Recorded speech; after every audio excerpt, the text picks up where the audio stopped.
રાજ્યપાલશ્રીને અમે Rajkot game zone મામલે 26/9 અમે લેટર લખેલો, 26/9/2024 રોજ લેટર લખ્યો, રિસીવ કરાવેલું, સમય ના મળ્યું. 15/6 રોજ ફરીથી રિમાઇન્ડ કરાવવામાં આવ્યું, સમય ન મળ્યો.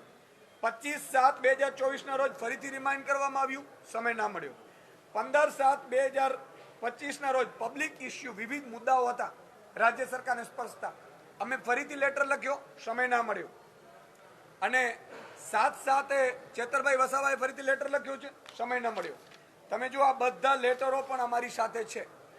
આજે અમે નક્કી કર્યું છે, મેં હમણાં રાજ્યપાલશ્રીના અધિકારીઓ સાથે પણ વાતચીત કરી છે. અત્યારે કહ્યું કે રાજ્યપાલશ્રી હમણાં નથી, તો રાજ્યપાલશ્રીને અમે આવેદનપત્ર આપવા જવાના છીએ. અહીંયાથી ચાલીને અમે ગેટ પાસે જશું.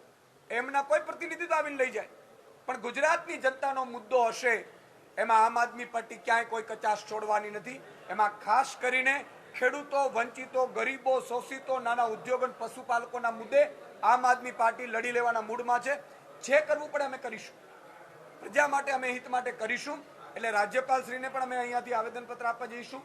આપ પણ આવજો સૌ મીડિયા મિત્રો, અને અમે એવું ઈચ્છીએ છીએ કે ત્યાં આવીને કોઈ પણ એનો પ્રતિનિધિત્વ સ્વીકારી લે ભાઈ.